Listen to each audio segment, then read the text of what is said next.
નમસ્કાર દર્શક મિત્રો, રિયલ નેટવર્કના સમાચારમાં આપનું સ્વાગત છે। સમાચારની શરૂઆત કરીએ મુખ્ય સમાચારથી।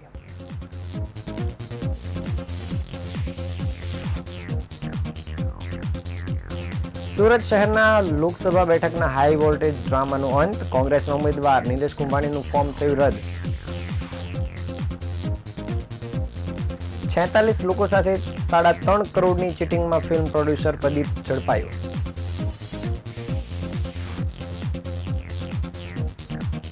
પત્ની મોબાઈલ પર વાત કરતી હતી, તે ન ગમતા પતિએ કરી હત્યા।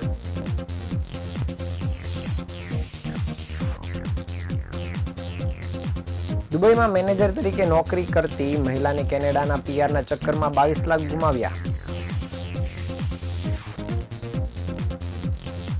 પ્રભુ મહાવીર સ્વામીના જન્મ કલ્યાણક દેવ નિમિત્તે લોકોને લાડુનું વિતરણ કરાયું।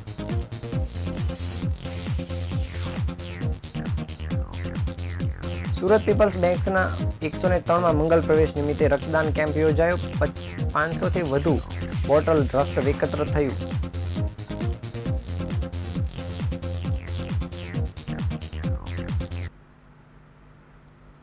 હવે સમાચાર વિગતે જોઈએ। લોકસભા ચૂંટણી પહેલા ગુજરાતમાં કોંગ્રેસને એક સૌથી મોટો ઝટકો લાગ્યો છે। સુરત લોકસભા બેઠક પરના ઉમેદવાર નિલેશ કુંભાણીનું ફોર્મ રદ થયું છે। ભાજપ ચૂંટણી એજન્ટે ટેકેદારોની સહીને લઈને વાંધો ઉઠાવ્યો હતો અને ગાયબ થયેલા ચારેય ટેકેદાર હાજર ન થતા ફોર્મ રદ કરવાનો નિર્ણય કરાયો છે। આ અંગે સત્તાવાર જાહેરાત કરવામાં આવી છે અને નિર્ણયના વિરોધમાં કોંગ્રેસે હાઈકોર્ટમાં જવાની તૈયારી કરી છે। તો કોંગ્રેસ હવે ગુજરાતમાં 23 બેઠકો પર ચૂંટણી લડતી દેખાશે। જપ અને કોંગ્રેસ બંને પક્ષોને પોતાની વાત રાખી હતી, ત્યારે હવે સૂત્રો પાસેથી મળતી અહેવાલ મળ્યા છે કે કોંગ્રેસને મોટો ઝટકો લાગ્યો છે અને નિલેશ કુંભાણીનું ફોર્મ રદ કરી દેવામાં આવ્યું છે। નિલેશ કુંભાણીના મામલે સુરત કલેક્ટર કચેરી ખાતે આજરોજ સુનાવણી યોજવામાં આવી હતી અને જે પૂર્ણ થતાં જ ફોર્મ રદ કરી દેવામાં આવ્યું હોવાની જાહેરાત કરાઈ છે। અગાઉ બાબુ માંગુકિયાએ નિલેશ કુંભાણીના બચાવમાં રજૂઆત કરતા કહ્યું હતું કે અમારા ચારેય ટેકેદારોનું અપહરણ કરવામાં આવ્યું છે। તો બીજી બાજુ અસલમ સાયકલવાલાએ કુંભાણીને ટિકિટનો સોદો કર્યો હોવાનો આરોપ લગાવ્યો હતો।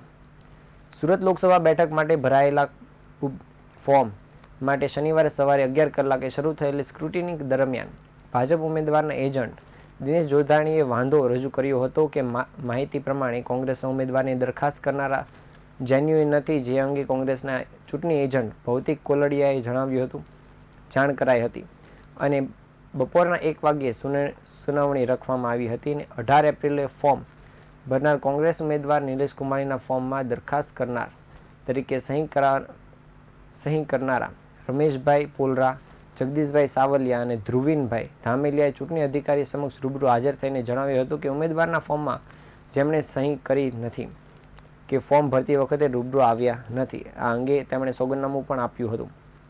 જ્યારે આજે ચૂંટણી કલેક્ટર કચેરી ખાતે પોલીસે ચુસ્ત બંદોબસ્ત ગોઠવી દીધો હતો અને સૂત્રો પાસેથી અહેવાલ મળ્યો છે કે કલેક્ટર કચેરી ખાતે નિલેશ કુંભાણીના મામલે કવરેજ કરવા ગયેલા મીડિયાકર્મીઓ સાથે પોલીસે ગેરવર્તણૂક કરીને કવરેજ કરવાથી પણ દૂર રાખવા પ્રયત્ન કર્યો હતો, તેમજ પોલીસે મીડિયાકર્મીઓ સાથે પણ ધક્કામુક્કી કરી હતી। જ્યારે આજની સુનાવણી દરમિયાન જ કલેક્ટર દ્વારા જાહેરાત કરી દેવામાં આવી છે કે કોંગ્રેસના ઉમેદવાર નિલેશ કુંભાણીનું ફોર્મ રદ કરાયું છે।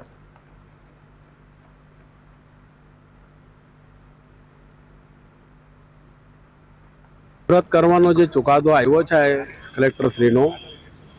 કલેક્ટરશ્રી એ ઇલેક્શન કમિશન ઓફ ઇન્ડિયાના અત્યારે વહીવટમાં આવતા હોય છે, પરંતુ જે પ્રમાણે ચુકાદો આવ્યો છે હું સીધું કહું છું કે ભાજપ કમિશનનો ચુકાદો છે અને ભાજપના રાજકીય દબાણમાં આવીને જ આવો ચુકાદો આપ્યો છે। એની સામે નામદાર હાઈકોર્ટમાં અમે ચોક્કસપણે કાયદાકીય જે કંઈ લડત આપવાની હશે આપશું, પરંતુ એક વસ્તુ એનાથી સ્થાપિત થઈ છે કે જે એમની સુરત શહેરની સલામત સીટ પોતે ભારતીય જનતા પાર્ટી ગણતા હતા, એ સલામત સીટ પર આવી રીતે કાવા દાવા કરીને યેનકેન પ્રકારે ફોર્મ રદ કરવાની જે તજવીજ કરી છે, એનાથી સમગ્ર જનતામાં એટલો તો મેસેજ ગયો છે કે ભારતીય જનતા પાર્ટીના શાસનની સામે લોકરોષ છે અને લોકરોષને પારખીને આ લોકો આ કૃત્ય કર્યું છે। એને સુરત નહીં પરંતુ દેશની જનતા ક્યારે માફ નહીં કરશે। પાલમાં રહેતો અને અનેક ગુજરાતી, પંજાબી અને મરાઠી ફિલ્મોનો પ્રોડ્યુસર પ્રદીપ ઉર્ફે મુન્ના શુક્લાને પોન્ઝી સ્કીમમાં રોકાણના નામે 46 લોકો સાથે છેતરપિંડી કરી હતી। 3.74 કરોડની ચીટિંગના આ મામલામાં ઇકોસેલે તેની ધરપકડ કરી છે. 1 વર્ષથી મુંબઈ અને અમદાવાદ ભાગતો ફરતો પ્રદીપ તેની પત્નીનો બર્થડે ઉજવવા માટે ઇકોસેલ સુરત ખાતે આવતા જ ઇકોસેલે તેની ધરપકડ કરી છે. આરોપી પ્રદીપને ઇકોસેલે શનિવારે કોર્ટમાં રજૂ કર્યો હતો અને 6 દિવસના રિમાન્ડ મેળવ્યા છે. આ ગુનામાં અત્યાર સુધીમાં 5 આરોપી ઝડપાઈ ચૂક્યા છે, જ્યારે પ્રદીપનો પાર્ટનર ધનંજય હજુ ફરાર છે. પ્રદીપે નાડીદોષ, ચાસણી અને રાડો જેવી ફિલ્મો બનાવી છે. રાડો ફ્લોપ થતાં 16 કરોડનું નુકસાન થયાનું પોલીસ સમક્ષ તેણે રટણ કર્યું હતું. તે મોટા રોકાણકારની કમિશન પણ કરોડો આપતો હતો. પ્રદીપ અને તેની ટોળકીએ પોન્ઝી સ્કીમમાં રોકાણો માટે 10થી વધુ કંપનીઓ ઊભી કરી હતી અને તેની તપાસ કરવામાં આવે તો ચીટિંગનો આંકડો 500 કરોડને પાર થાય તેવી શક્યતા જોવા મળી રહી છે. વેસુ વીઆઈપી રોડ પર એમ્બ્રોસિયા બિઝનેસ હબમાં ફિલ્મ પ્રોડ્યુસર પ્રદીપ ઉર્ફે મુન્નાએ ભાડેથી ઓફિસ લીધી હતી અને તેમાં કર્મચારીઓને પહેલાં નોકરી પર રાખ્યા પછી ટ્રેડિંગ કંપનીના ડાયરેક્ટર બનાવી દીધા હતા. સુરતની ઓફિસે પ્રોડ્યુસર અવારનવાર આવતો અને રોકાણકારો સાથે બેઠક કરતો હતો. શરૂઆતમાં રોકાણકારોને શુક્લ વેલ્થ એડવાઇઝરી અને શુક્લ વેલ્થ ક્રિએટરમાં રોકાણ કરાવી ઊંચું વ્યાજની લાલચ આપી હતી અને ઇકોસેલમાં શરૂઆતમાં 15 જણાએ 65 લાખની ચીટિંગની ફરિયાદ કરી હતી અને પછી આ આંકડો વધીને 3 કરોડ 74 લાખ સુધીનો થયો છે અને અત્યાર સુધીમાં 46 લોકો દ્વારા આ ફરિયાદ નોંધવામાં આવી છે. હાલ ઇકોસેલે આ આરોપીને ધરપકડ કરીને આગળની કાર્યવાહી શરૂ કરી દીધી છે.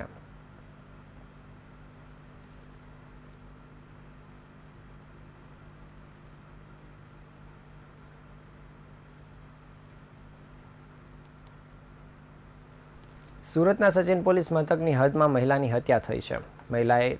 મહિલાની તેના પતિએ જ વેલણ અને લાકડાના ફટકાથી બેરહેમીપૂર્વક મારી હત્યા કરી છે. 20 વર્ષીય અંજલિ ઉર્ફે દીપિકાની હત્યા તેના પતિ હરિરામ ઉર્ફે હરીશ ભોલે બેરહેમીથી કરી છે. અંજલિ મોબાઈલ ફોન પર વાત કરતી હતી. તે પતિને નહીં ગમતા તેની હત્યા કરી હોવાની વિગતો સામે આવી છે. હાલ સચિન પોલીસે હત્યાનો ગુનો નોંધી હત્યારા પતિની ધરપકડ કરીને વધુ તપાસ શરૂ કરી દીધી છે. ગત તારીખ 19 એપ્રિલના રોજ સવારે અંજલિ મોબાઈલ ફોન પર વાત કરી રહી હતી. તે પતિ હરિરામ જોઈ ગયો હતો. કોની સાથે વાત કરે છે એમ પૂછતા અંજલિએ પોતાની માતા સાથે વાત કરી રહી હોવાનું જણાવ્યું હતું. પતિ હરિરામે મોબાઈલ ફોન લઈ ચેક કરતા અંજલિ યુપીમાં રહેતા ઓમપ્રકાશ નામના યુવક સાથે વાત કરતી હોવાનું બહાર આવ્યું હતું અને ઓમપ્રકાશ અને હરિરામ અગાઉ મહેસાણા ખાતે પ્લાયવુડની કંપનીમાં કામ કરતા હતા. ત્યારે હરિરામની પત્ની અંજલિ અને ઓમપ્રકાશ એકબીજાની નજીક આવી ગયા હતા. હોળી પર હરિરામે પત્ની અંજલિ અને ઓમપ્રકાશને એકાંતમાં રૂબરૂ વાત કરતા પણ પકડી પાડ્યા હતા. ત્યારે પત્નીને ચમકી આપી હતી કે તે ઓમપ્રકાશ સાથે વાત નહીં કરે, તેમ છતાં પત્ની મોબાઈલ પર ઓમપ્રકાશ સાથે વાત કરી રહી હતી અને આ વાતનો ગુસ્સો હરિરામને આવ્યો હતો, જેથી વેલણ અને લાકડાના ફટકાથી પત્નીને ઢોર માર્યો હતો. માથામાં તથા શરીરના જુદા જુદા ભાગે મારવાને લીધે અંજલિ બેહોશ થઈ ગઈ હતી. તેણીને રિક્ષામાં હોસ્પિટલ ખાતે લઈ જવામાં આવી હતી, પરંતુ તબીબોએ તેને મૃત જાહેર કરી હતી. આ મામલે મૃતકના કાકાએ ફરિયાદ આપતા જ સચિન પોલીસે આ મામલે ગુનો નોંધીને પતિની ધરપકડ કરી આગળની કાર્યવાહી શરૂ કરી દીધી છે.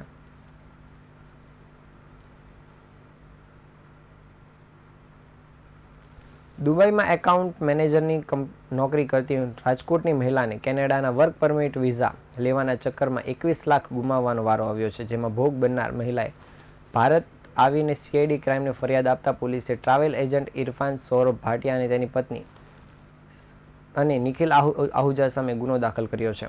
રાજકોટના ગોંડલ ખાતે રહેતી અને દુબઈમાં એકાઉન્ટ મેનેજર તરીકે કામ કરતી 38 વર્ષીય ધર્મિષ્ઠા ને ટ્રાવેલ એજન્ટ ઇરફાન સાથે સોશિયલ મીડિયાના માધ્યમથી સંપર્ક થયો હતો. ધર્મિષ્ઠાએ ટ્રાવેલ ઇરફાનને અમેરિકાના વિઝિટર વિઝાની વાત કરી હતી. જો કે ઇરફાને ધર્મિષ્ઠાને કહ્યું હતું કે અમેરિકાના વિઝામાં વાર લાગશે, પરંતુ કેનેડાના વર્ક પરમિટ વિઝા સરળતાથી થઈ જશે. એટલું જ નહીં, આમ પણ કેનેડાથી અમેરિકા જવું સહેલું છે. આથી ધર્મિષ્ઠા ઇરફાનની વાતમાં આવી ગઈ હતી અને તેણે અમેરિકાના બદલે કેનેડા માટેની પ્રોસેસ શરૂ કરી હતી. ટ્રાવેલ એજન્ટ ઇરફાને ધર્મિષ્ઠાને બેંકોક બોલાવી સૌરભનો નંબર આપ્યો હતો અને સૌરભ અને તેની પત્ની તરણજીતે કેનેડાના વર્ક પરમિટ વિઝા માટે ડોક્યુમેન્ટોની વાત કરી હતી, જેથી ધર્મિષ્ઠાએ તમામ ડોક્યુમેન્ટ રોકીને આપ્યા હતા. ધર્મિષ્ઠાના ઈમેલ પર પીઆરનો લેટર આવ્યો હતો અને પછી સૌરભે ધર્મિષ્ઠા પાસે 15 લાખની માંગણી કરી હતી અને પાસપોર્ટ આપવાની વાત કરી હતી. આથી ધર્મિષ્ઠા અમેરિકાના મિત્ર પાસેથી 15 લાખ આંગળીયામાં દિલ્હી મોકલાવ્યા હતા અને મહિલાએ પીઆર લેટર લઈ કેનેડાના વિઝા માટે અપ્લાય કરતા રિજેક્ટ થયા હતા અને પીઆર લેટર ખોટો હોવાનું સામે આવ્યું હતું. આથી મહિલાએ સૌરભને કોલ કરતા તેણે નિખિલ આહુજાનો નંબર આપ્યો હતો અને આ સમગ્ર મામલો બહાર આવ્યો હતો, જેથી મહિલાએ સુરત ખાતે આવીને સીઆઈડી ક્રાઇમને ફરિયાદ આપતા પોલીસે આ મામલે ગુનો નોંધીને તપાસ શરૂ કરી દીધી છે.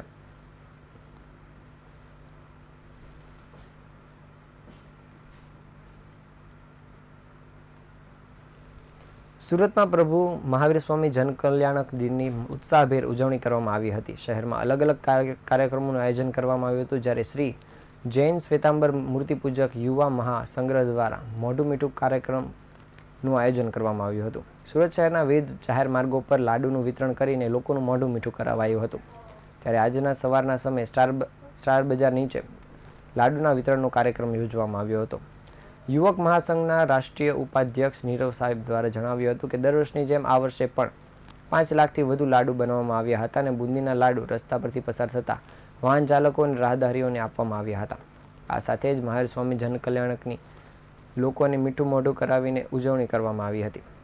રસ્તા પરથી પસાર થતા ભાવિકોએ જણાવ્યું હતું કે આજે લાડુનો પ્રસાદ લઈને ધન્યતાનો અનુભવ કર્યો છે, કારણ કે મંદિરે ન જઈ શકતા લોકોને રસ્તા પર જ પ્રભુનો પ્રસાદ મળ્યો હતો, જેનો ખૂબ મોટો અનુભવ થયો છે. સવારમાં સહપરિવાર નીકળ્યા અને પ્રભુનો પ્રસાદ રસ્તા પર જ મળી ગયો હતો, તેથી લોકોએ ખુશીનો અનુભવ થયો હતો.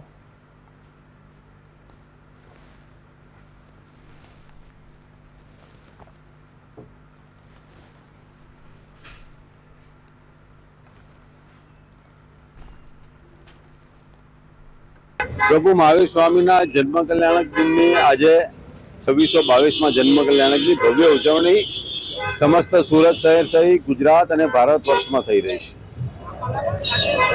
આજના દિવસે સમસ્ત ગુજરાતની અંદર અને ખાસ કરીને સુરતમાં શ્રી જૈન શ્વેતાંબર મૂર્તિપૂજક યુવક મહાસંઘના માધ્યમથી છેલ્લા 16 વર્ષથી સતત દર વર્ષે શહેરના અનેકવિધ વિવિધ માર્ગો પર શુદ્ધ ઘીના બનાવેલા લાડુના માધ્યમથી ભગવાન મહાવીર સ્વામીના જન્મદિનની ઉપલક્ષમાં પ્રજાજનોનું મોં મીઠું કરાવવામાં આવે છે.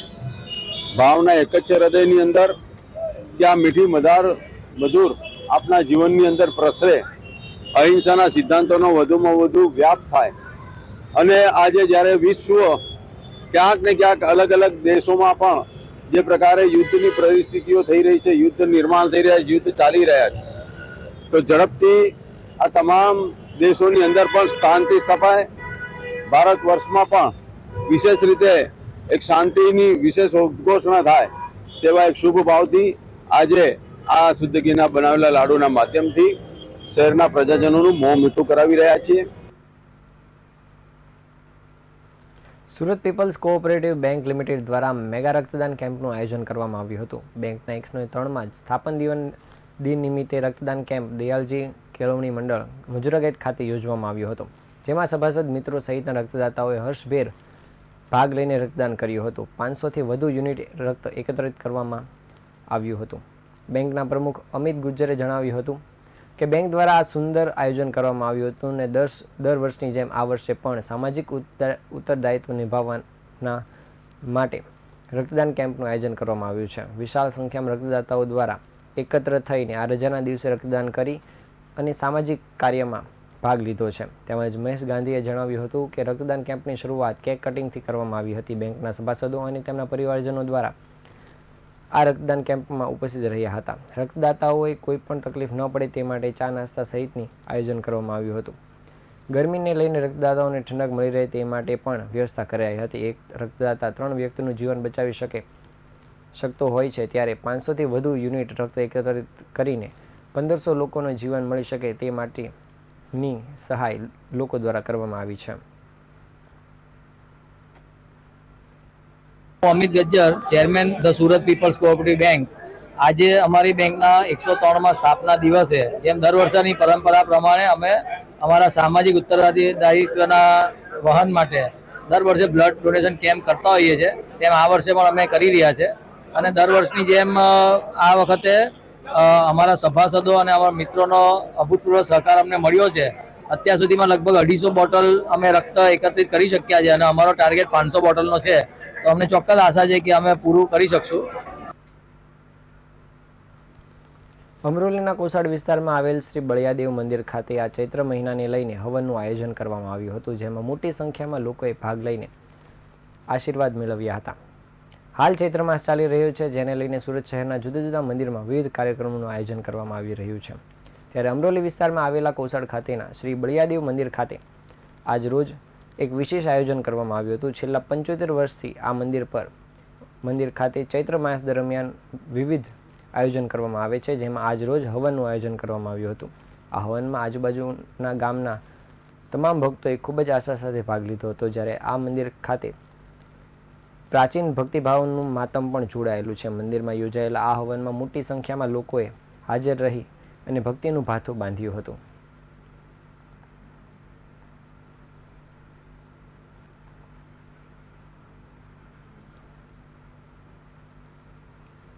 સમાચાર પૂર્ણ કરીએ તે પહેલા ફરી એક વખત નજર કરી આજના મુખ્ય સમાચાર પર.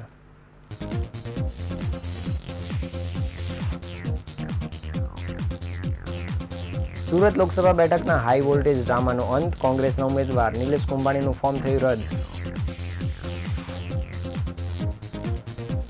46 લોકો સાથે 3 કરોડની છેતરપિંડી કરનાર ફિલ્મ પ્રોડ્યુસર પ્રદીપ ઝડપાયો.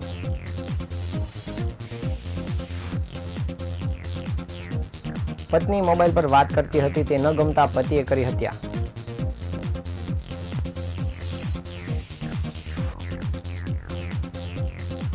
દુબઈમાં મેનેજર તરીકે નોકરી કરતી મહિલાએ કેનેડાના પીઆરના ચક્કરમાં 22 લાખ ગુમાવ્યા.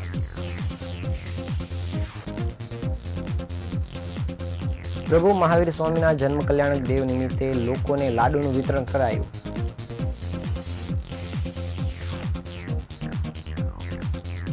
સુરત પીપલ્સ બેંકના 103માં મંગલ પ્રવેશ નિમિત્તે રક્તદાન કેમ્પ યોજાયો. 500 થી વધુ બોટલ રક્ત એકત્ર થયું.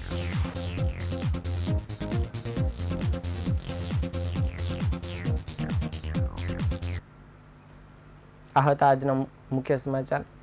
આવતીકાલે નવા સમાચાર સાથે ફરી મળીશું. ત્યાં સુધી રજા આપશો. નમસ્કાર.